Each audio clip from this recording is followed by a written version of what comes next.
All right, ready for a deep dive? Always. Today, it's something super important for anyone trying to get a new drug approved by the FDA. Oh, yeah. We're talking about the CMC section. CMC, the chemistry, manufacturing, and controls. Exactly. Big one. It's specifically Module 3 and the Quality Overall Summary. You got it, the QOS. Think of it this way.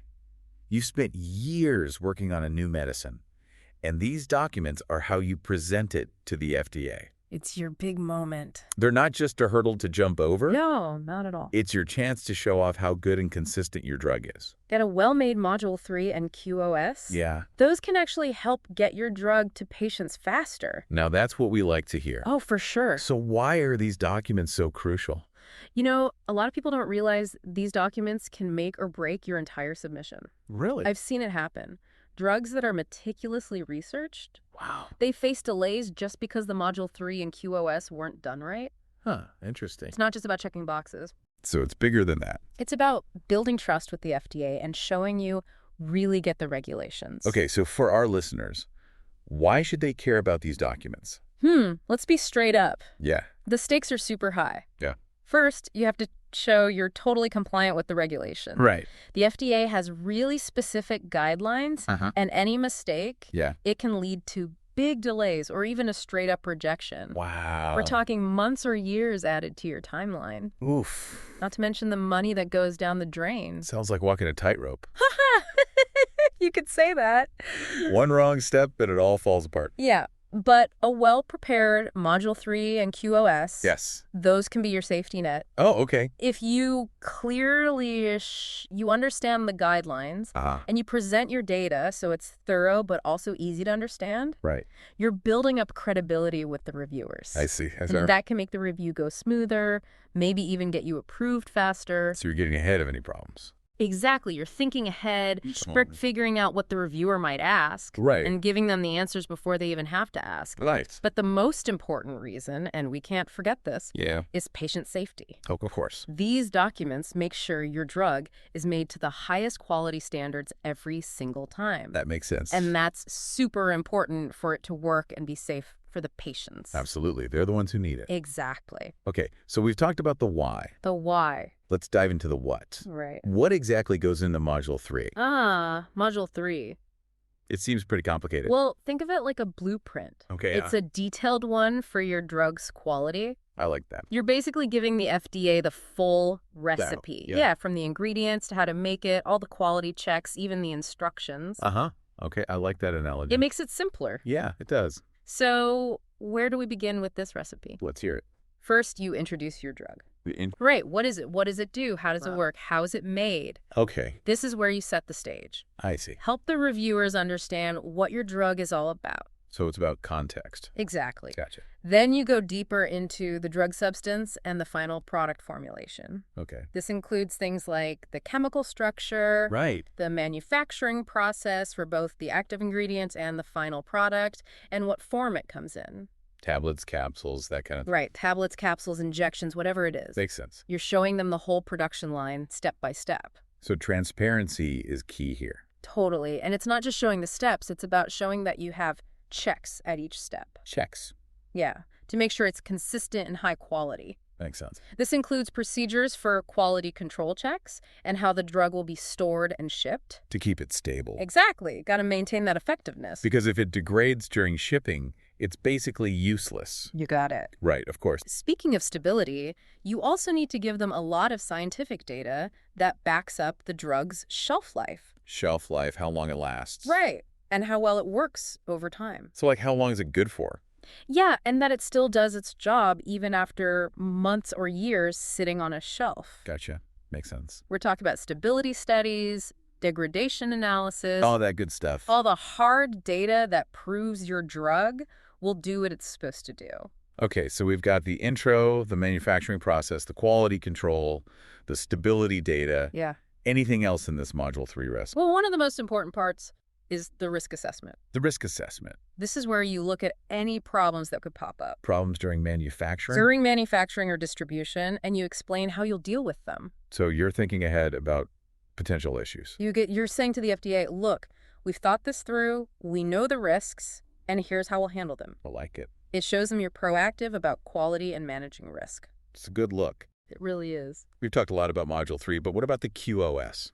The Quality Overall Summary. How does that fit in? The QOS is like the executive summary of Module 3. Oh, okay. It takes all that complicated information Yeah, it's a lot and turns it into a short, focused overview for the FDA reviewers. So they can quickly get the gist. Exactly. Remember those ICH guidelines we talked about before? Yeah. Q8, Q9, and Q10? Yeah, those are all about quality risk management. And they have a big impact on what the FDA wants to see in both Module 3 and the QOS. So it's not just summarizing, it's doing it in a way that lines up with those guidelines. You hit the nail on the head.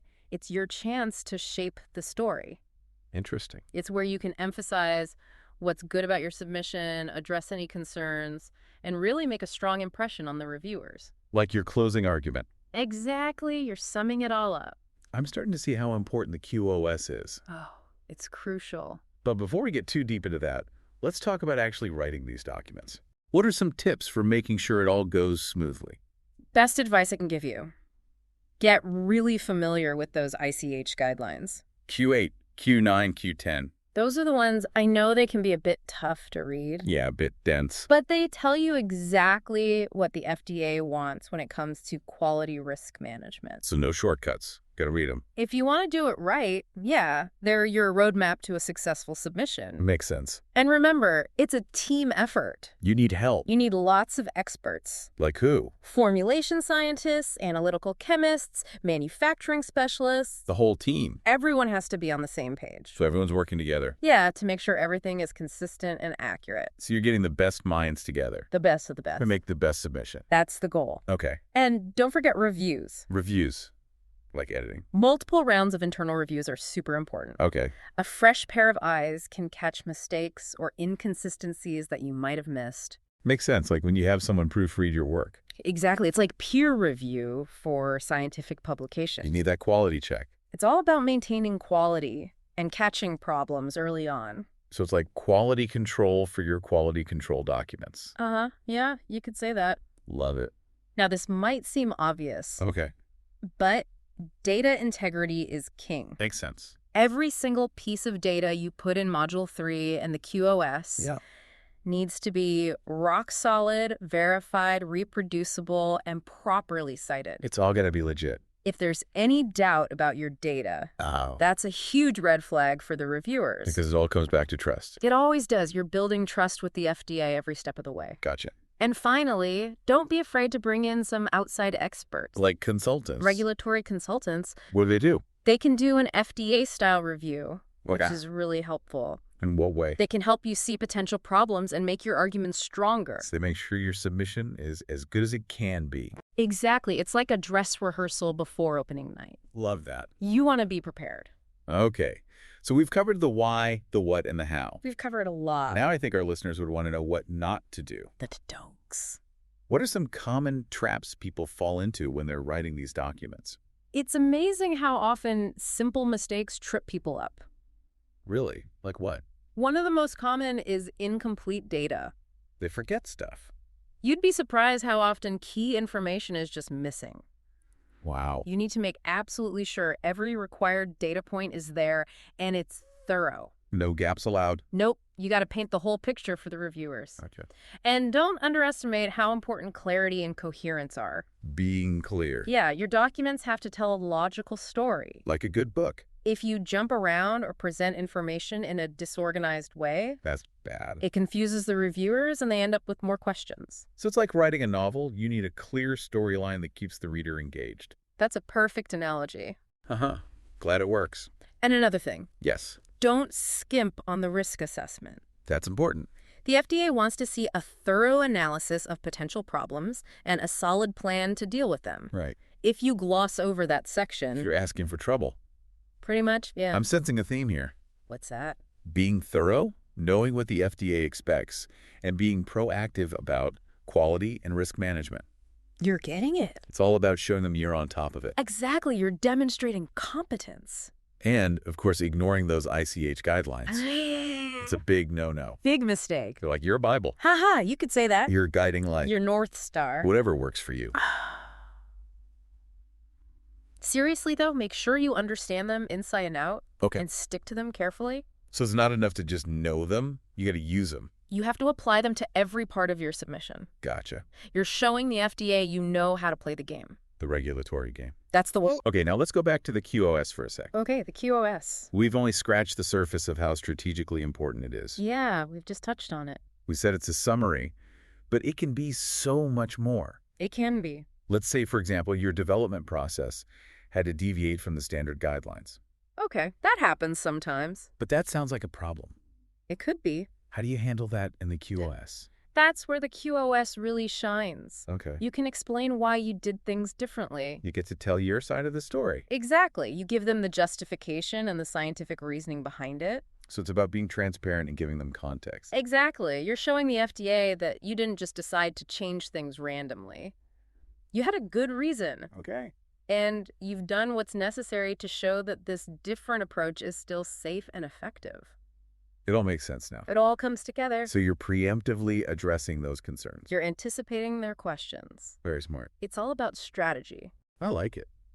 So you're basically heading off any questions before they even pop up in the reviewer's mind. That's the idea. It's a strategy a lot of people miss. Interesting. Think of it this way. You're not just giving them data. Okay. You're telling a story. A story. The story of how your drug was developed, and a good story can make all the difference. It's funny you mentioned storytelling. Yeah. Because these documents seem so technical. Right. Lots of data. But you're saying there's an art to it too. Oh, absolutely. Huh. A good QOS does more than just summarize the facts. It goes deeper. It anticipates what the reviewer will think as they go through the data. Interesting. It guides them towards the conclusions you want them to reach. So you're kind of leading them along? In a way, yeah. You're turning potential questions into points of confidence. I like it. It's all about presentation. Could you give us an example? Sure. Let's say our listener's drug has a really unique formulation, something that's never been done before, Okay, I see. that could be seen as a risk, right? Yeah, it could be. How do you spin that into a positive in the QOS? Well, instead of hiding it, you embrace it. You highlight it. Yeah, you talk about the challenges of developing this new formulation, Uh-huh. the innovative solutions you found, and the data that shows it works and is stable. So you turn a possible weakness into a strength. Exactly. You're saying, yes, this is different, but here's why it's better. You got the proof. You got to back it up with solid evidence. That makes sense. What if your drug uses a new way to test for impurities? Okay, another deviation. Right, you'd be transparent about it. Explain it clearly. You tell them why you chose this method, how it works, and all the validation data you have. Data is important. Data is everything. You're proving that it's accurate, reliable, and sensitive enough to find even tiny amounts of impurities. Wow. So you're going above and beyond. You're showing them you're committed to quality. More than just the basics. You're setting a high bar. I like it. You're building a case for your drug, piece by piece, Brick by brick. using data and logic to hold it all together. And the QOS is your closing argument. Exactly. You drive home those key points. And leave the reviewer feeling confident about your submission. Okay, so we talked about what to do in the QOS. The do's. What about what not to do? Oh, the don'ts. Those are important too. What are some things our listeners should avoid?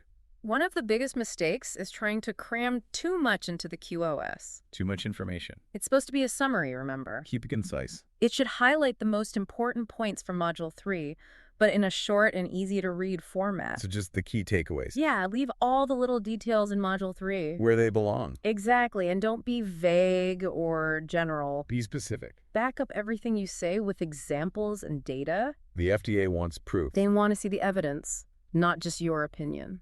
Data is king. Always. And the QOS should be well organized. It needs to flow logically. Like a roadmap. You want to guide the reviewer through the information smoothly. No confusion. If the QOS is confusing, That's bad. it'll just lead to more questions and slow down the whole review process. Makes sense. Nobody wants that. Okay, now let's talk about some strategies for writing a really strong QOS. Okay, let's hear them. First, start with a powerful opening paragraph. The intro. It's your elevator pitch for the whole document. You got to grab their attention. Clearly state the purpose of the QOS and what you're trying to show the reviewer. So it's like the executive summary of the executive summary. Yeah, you could say that. Getting right to the point. Absolutely, no time to waste. Then what? Then you give them a brief but interesting overview of how the drug was developed. The history? Highlight any major milestones or challenges you overcame. So the reviewer understands the context. Right. They see the journey that led to this submission. It's like the story of how the drug came to be. Exactly. And don't be afraid to add a little personality to it. Personality. Yeah, share some of the exciting moments. Like what? The aha moments, the unexpected discoveries, the times when you had to be really clever to solve a problem. Because ultimately it's about human ingenuity, right? That's it. It's about people working together to solve tough problems and create new medicines. It's inspiring. It really is. So after you set the stage with the intro and the development history, Then you dive into the details of the manufacturing process. okay, Focus on anything that's unique or innovative. this is where you really show off your expertise. Exactly. This is your time to shine. Let that inner scientist out. Talk about the specific challenges, the solutions you came up with, all the testing you did. To make sure the manufacturing process is robust. You want to show them it's reproducible and reliable. And of course, you back it all up with data, Always, you summarize the key analytical data, proving the drug is good. highlighting its purity, potency, and stability. You're leaving no doubt that it meets the quality standards. No doubt at all. It's like presenting your evidence in court. You've got to make your case. And then you finish strong. A strong conclusion. You restate the main points, address any remaining concerns, Tie up any loose ends. and leave the reviewer with a clear understanding of why your drug deserves to be approved. Your final chance to make an impact. Exactly, a lasting impression. Any other quick tips? Let me think. While you're thinking. Oh yeah, use clear language. No jargon. Avoid technical terms if you can. You're writing for a broad audience. Not just scientists. Right, and use visuals if you can. Pictures, diagrams. Anything to break up the text and make it easier to understand. Good idea. And don't be afraid to tell a story. A little bit of storytelling. It can really bring your QOS to life. Because a good story can make all the difference. You got it. The QOS is your chance to showcase all the hard work that went into making this new medicine. The science, the innovation. It's your opportunity to make a compelling argument for why your drug should be available to patients. Okay, we've covered a lot today. We have. The QOS is a powerful tool. What's the one thing you want our listeners to remember? Yeah, I think the biggest thing I've learned is that the QOS is not just some boring summary. Right. It can really make or break your submission. It absolutely can. It's your chance to shape how the FDA sees your drug, highlight what's good, and deal with any concerns before they even come up. But it all goes back to those ICH guidelines, Q8, Q9, Q10. Those are the foundation. Yep, the foundation. Like we've been saying, it's not about just checking boxes. It's about showing you really get the regulations. And how to apply them. And you present your data in a way that builds trust. Trust is key. And this isn't a one-person job. No way. You need a whole team to make a successful submission. Scientists, manufacturing experts, regulatory folks. Everyone working together. Like a superhero team. Each with their own special skills. Exactly. And don't forget, you can always bring in some extra help. Like consultants. Regulatory consultants. They can be super valuable. What do they do? They can guide you through the whole process and help you avoid common mistakes. So they're like a guide through the regulatory jungle. Haha. That's a good way to put it. All those rules and regulations. It can be tricky to navigate. As we wrap up this deep dive, Yeah. any final thoughts for our listeners? Just remember, this is all about patient safety at the end of the day. Right, of course. The choices you make, the data you show, the arguments you build, it all matters for the people who will be taking your drug. It's a big responsibility. It is, but it's also a privilege. To be a part of bringing new medicines to the world. Exactly. And with that responsibility comes the need to be super careful. Pay attention to the details. The FDA reviewers, they don't miss a thing. They're thorough, They'll look at everything. so double-check everything. Make sure your documents are clear, concise, well-organized, and all the references are right. Dot your I's and cross your T's, And then check it all again. just to be safe. But even though these documents can feel overwhelming, Yeah, it's a lot. they really show all the amazing work you've done to create this new medicine. Years of research and development. All leading up to this moment. It's like reaching the top of a mountain. After a long climb. That view from the top must feel pretty amazing. It's worth all the effort because in the end, it's about making a difference in people's lives. That's what matters. Absolutely. Well, that brings us to the end of our deep dive into CMC Module 3 and the QOS. We covered a lot. Hope you found it helpful. And maybe even a bit inspiring. Even though it seems like a mountain of paperwork, It's more than that. it shows your commitment to doing good science and putting patients first. That's what it's all about. So go out there, conquer those submissions, and keep making a difference. And have some fun along the way. We're all in this together. Until next time. Happy diving, everyone.